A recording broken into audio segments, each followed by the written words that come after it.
how to be happy alone and stop depending on people, let me speak to your heart today. Let me speak to the place where disappointment has been hiding, where expectations have been piling up, where you have quietly told yourself, if only someone were there, I would be fine.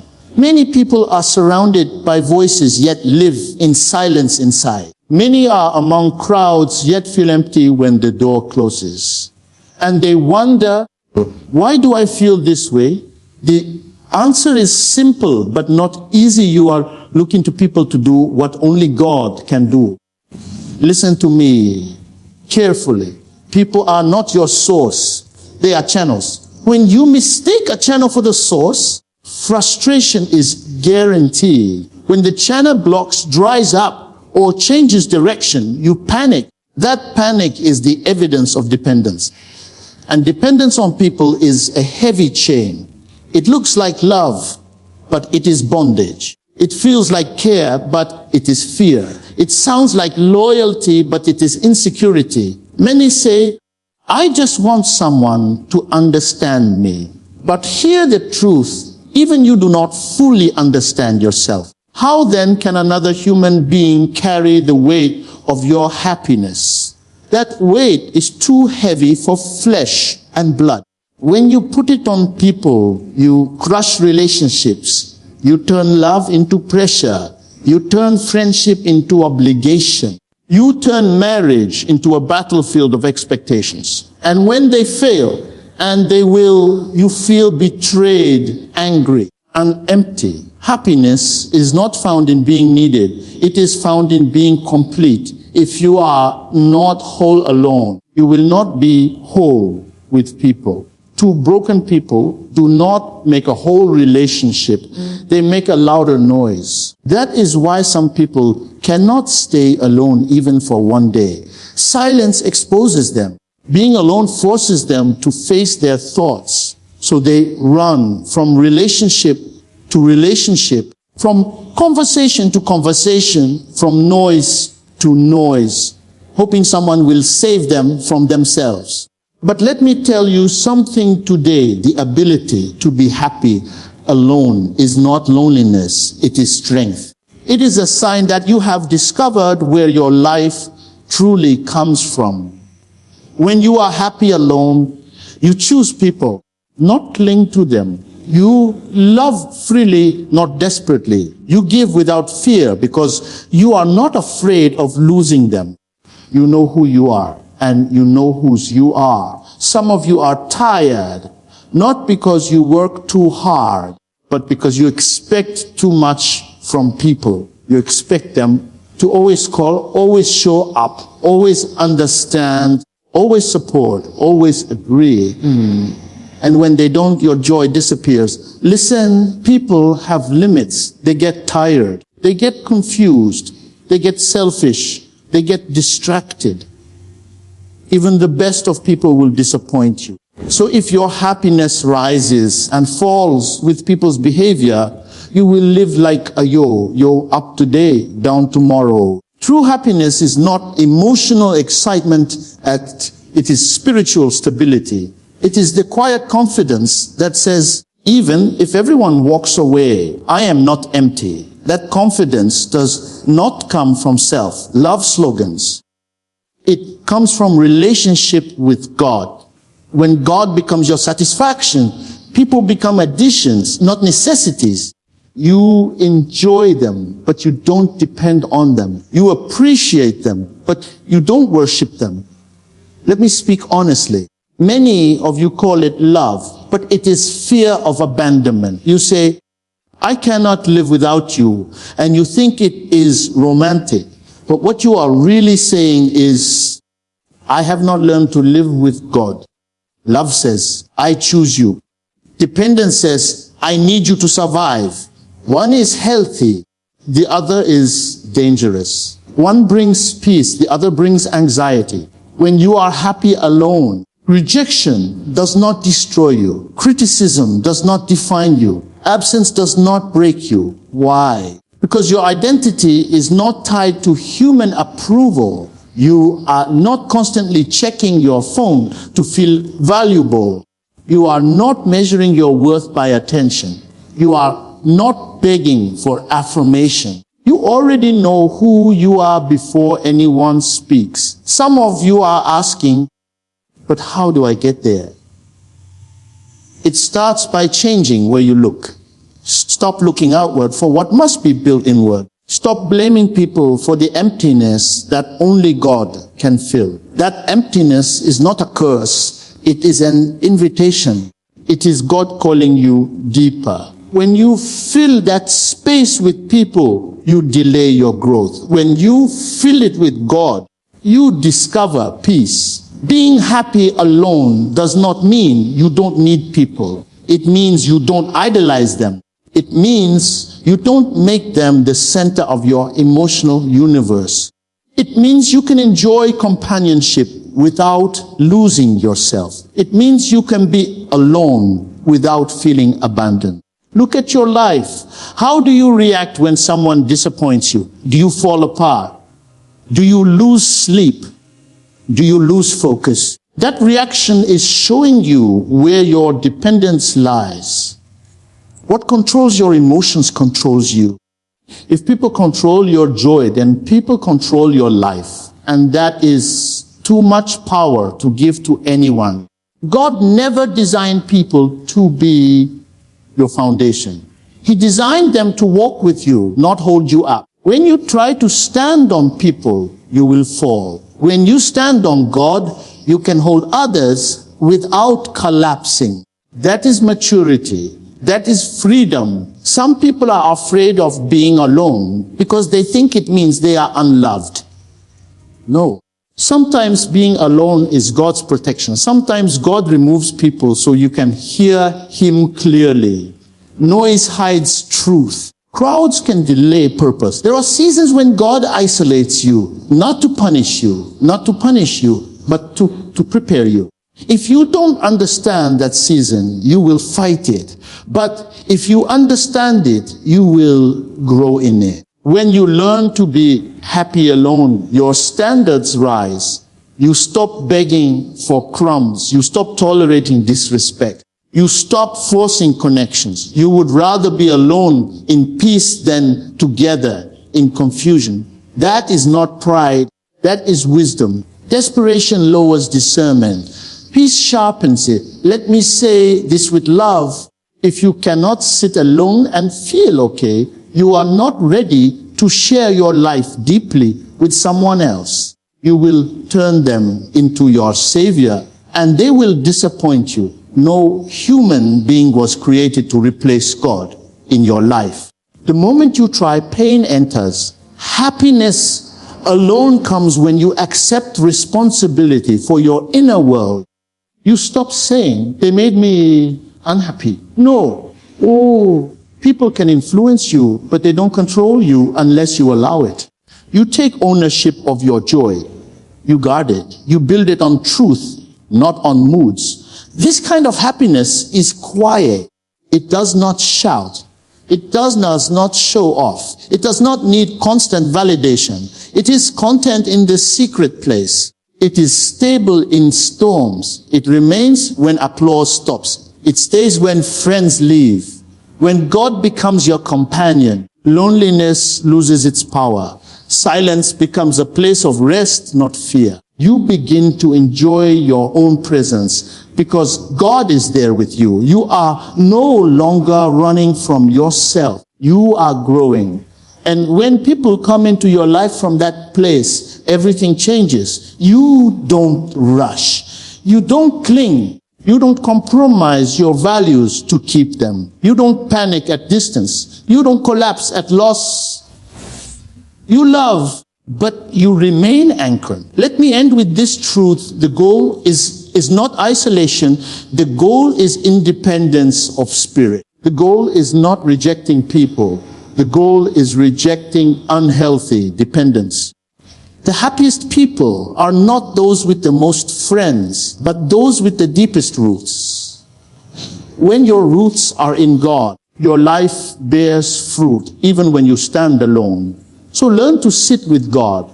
Learn to hear him. Learn to find joy in his presence. When he becomes enough, everything else finds its proper place. Then you will discover that being alone is not a problem to fix, but a strength to steward. And from that strength, you will love people better, freer, and without fear. Wholeness attracts healthy relationships. Let me speak to you deeply, because many people are praying for relationships when God is working on their condition. You are asking God to add people, but God is trying to subtract wounds. You are asking for connection, but God is dealing with correction. You are asking for companionship, but God is working on completion. Until you understand this, you will keep attracting the same pain in different faces. Many people don't attract what they want. They attract what they are. Life responds to your inner state. When your heart is full of fear, you attract control. When your heart is full of insecurity, you attract manipulation. When your heart is full of emptiness, you attract people who drain. But when your heart becomes whole, you begin to attract peace, respect, balance, and maturity without begging for it. Wholeness is not perfection. Wholeness is honesty with God.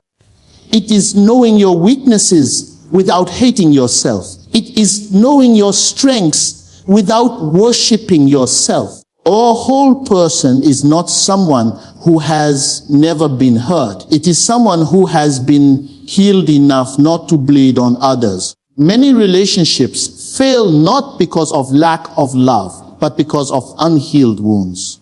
Hurt people don't just get hurt, they spread hurt. They interpret everything through pain. Silence becomes rejection. Correction becomes attack. Distance becomes abandonment. When you are not whole, you enter relationships looking for rescue. You want someone to save you from your loneliness, your boredom, your sadness, your past. And without realizing it, you place a burden on them they were never designed to carry. You expect them to make you feel valued, safe, important, and complete. That expectation quietly poisons love. The moment they fail to meet it, disappointment rises. And disappointment, when repeated, becomes bitterness. A whole person does not enter a relationship to be filled. They enter to share. They don't say, complete me. They say, walk with me. They don't need constant reassurance because their identity is settled. They don't fear being alone because they are not empty inside. That kind of person attracts healthy people naturally, not because they are perfect, but because they are stable. God is not in a hurry to give you relationships that will expose your brokenness before healing takes place. Sometimes the delay is mercy. Sometimes the silence is protection. Sometimes the closed doors of you from repeating the same cycle again. If God brings the right people too early, you may destroy them or yourself. Timing matters, but condition matters more. Many people confuse chemistry with compatibility. Chemistry is emotional excitement. Compatibility is spiritual alignment. Chemistry can happen in minutes. Compatibility is revealed over time. When you are not whole, chemistry feels like destiny.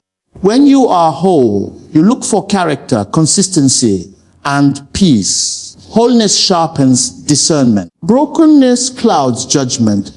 A whole heart does not chase. It attracts. It does not beg to be chosen. It is content even when not selected. It does not compromise values for attention. It would rather wait in peace than rush into chaos. This is why some people wonder why unhealthy relationships keep finding them. It is not luck, it is alignment.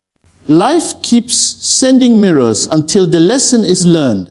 Wholeness begins when you stop blaming people for what you have not healed. Yes, they hurt you. Yes, they failed you. Yes, they disappointed you. But healing starts when you stop allowing yesterday's pain to control today's choices.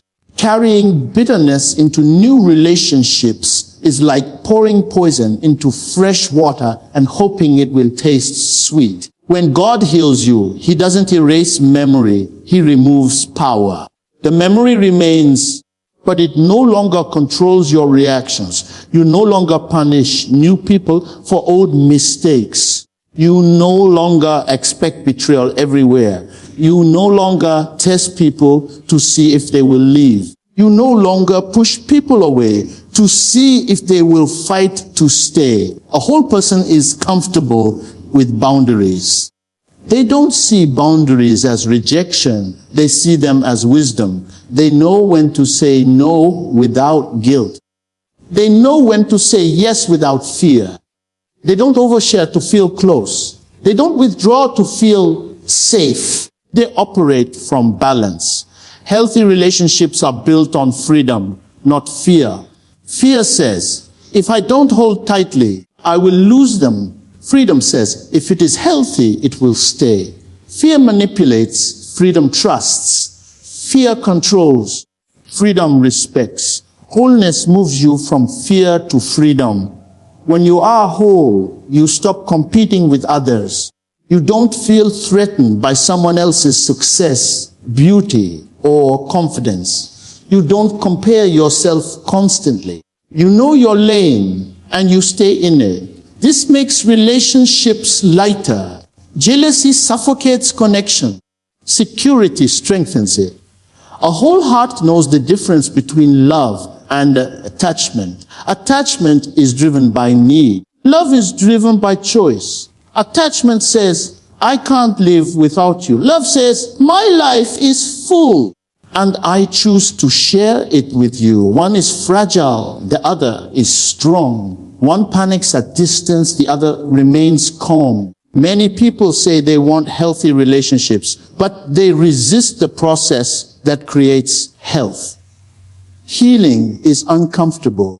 It requires facing yourself honestly. It requires sitting alone sometimes. It requires letting go of familiar patterns, even when those patterns are destructive. Some people prefer familiar pain to unfamiliar peace. Wholeness requires time with God. Not religious noise, but real communion. In that place, God restores what people damage. He speaks truth where lies were planted. He rebuilds identity where rejection broke it. Without this foundation, you may change partners, but you won't change patterns. When God becomes your source, people stop being your obsession. You no longer look at them as solutions to your problems. You see them as fellow travelers. This removes pressure from relationships. Pressure breaks in intimacy. Peace invites intimacy. A whole person listens more than they assume. They communicate instead of accusing. They express needs without demanding. They correct without condemning. They forgive without keeping records. Forgiveness does not mean tolerating abuse. It means refusing to carry poison in your heart. Wholeness also attracts accountability. You are no longer offended when corrected. You are no longer defensive when challenged. You understand that growth requires feedback. Immaturity sees correction as attack. Wholeness sees correction as care. When you are whole, you stop romanticizing potential and start honoring reality. You don't fall in love with who someone could be if they changed. You pay attention to who they are now. You don't ignore red flags and call them tests of faith. You don't stay where peace is constantly missing. Healthy people recognize healthy people. Broken people are uncomfortable around wholeness because it exposes what they are avoiding. This is why some relationships end when you start healing. Not everyone can walk with the healed version of you. Some were only comfortable with the wounded version because it was easier to control. Wholeness brings patience. You are not rushing milestones to feel secure. You are not forcing timelines. You understand that what is built slowly lasts longer. You value depth over speed. You know that strong foundations are not visible at first. A whole person does not lose themselves in relationships. They don't abandon their purpose, values, or calling to please someone else. They don't shrink to be accepted. They don't perform to be loved. They show up as they are, trusting that the right people will stay. When you are whole, you can walk away without hatred. You can let go without bitterness. You can bless without pretending. You understand that some seasons end not because of failure, but because of fulfillment. Clinging to expired connections delays new growth.